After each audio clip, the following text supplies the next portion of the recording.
introduction. Where do inspirations come from? We know that life on Earth is a mix. It's wonderful and full of problems. We often feel in need of help, finding ourselves in all kinds of situations with which we are not experienced and without anyone deeply dependable. Who can see the whole picture? There are many facets to a situation. Our higher power assists us and speaks to us in many ways. I wondered whether dreams and visions might sometimes be helpful channels of communication at this point in time, as they have been recorded as important in ages past. In this book, I share several of my own dream world experiences and how they influenced my life. Dreams can be presented as easy to understand dramas in ways familiar to the individual that expose the hidden foundations of a problem. At the beginning of each chapter, a setting explains a personal situation or a concern. Many are common issues people face. Each setting is followed by a dream, which came when put on pause, long enough to hear. After each dream, people can feel empowered and directed in life to go forward with confidence. Starlight Treasures is written in storybook form, and just as I experienced these virtual realities without elaboration, the stories are meaningful and suitable for all ages. Spiritual proclivities. If you have spiritual proclivities, it's best to surround yourself with positive people and influences. Otherwise, you may be plagued with dreams or visions that are not so good or horrible. Even from those, we can learn good things. And who doesn't like a good story? There are many good books about the effects of positive thinking for creative problem solving and responsible leadership. If you are having bad dreams, you probably need to move away from some negative people and their influences if possible. There is an escape into the arms of a friend who never leaves us. This book is about the mysteries of life, including the veiled secrets of finding starlight to lead the way out of darkness with simple but right solutions. How do we find a closer connection with our higher power, that spiritual source, wherever we are in life? A young person once told me that there is a tiny area in the top of our brains and its function is unknown. He suggested that it could be an internal antenna for capturing frequencies, such as a radio has. But it just doesn't stick out. I agree that we are equipped with amazing abilities to communicate and receive messages. I suppose only God knows the details about this, and so many other mysteries in our own world and about the universe so large. We only get glimpses of a coexisting world. There are two sides to every coin, so how do you know the source of your inspirations, what to ignore, and what to follow? How you meditate or pray is a personal choice. Many individuals who practice hearing from heaven do so during quiet moments and in a relaxed position with closed eyes. Some people have gotten messages on how to get out of dangerous situations while alert, with eyes wide open, and at other times too. It is good to learn how to swim in shallow water.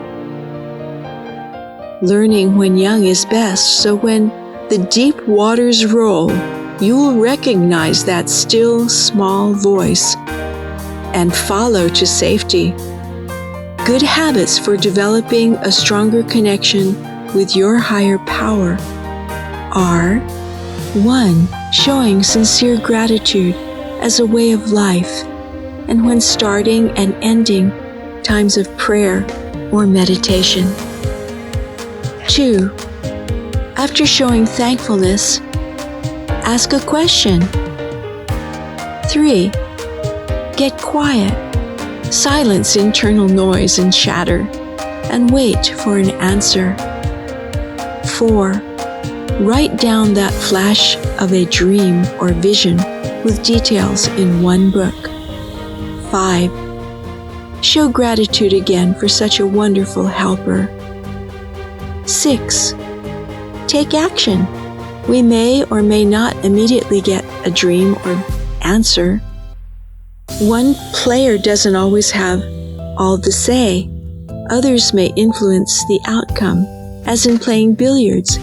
It's not always a straight shot. We might not understand the process and timing that brings the ball into the pocket.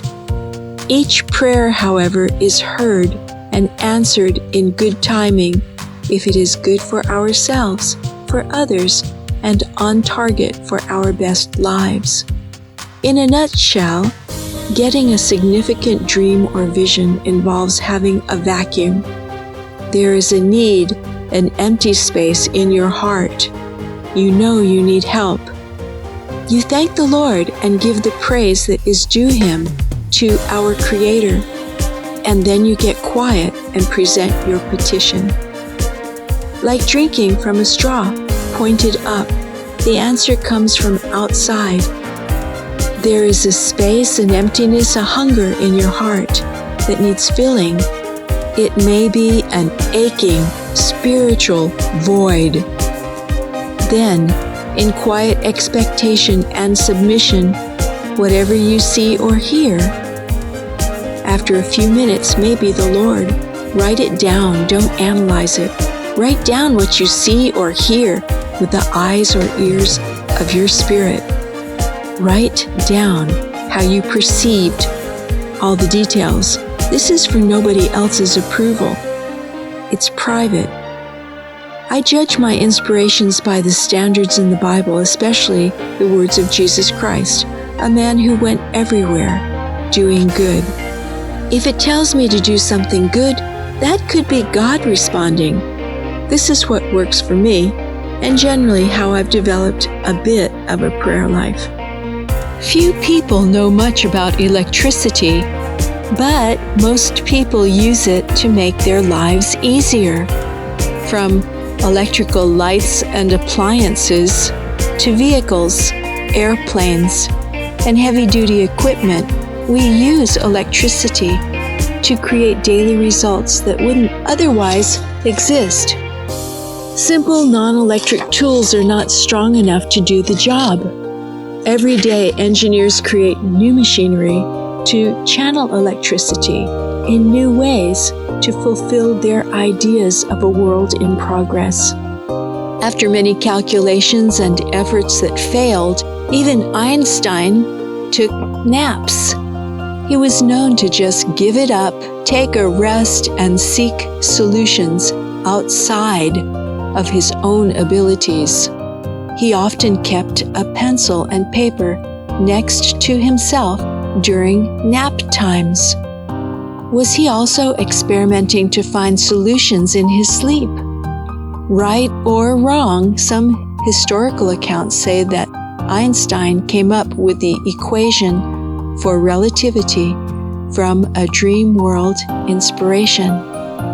For the sake of safety and truth, it is very adventurous to stay close to your higher power.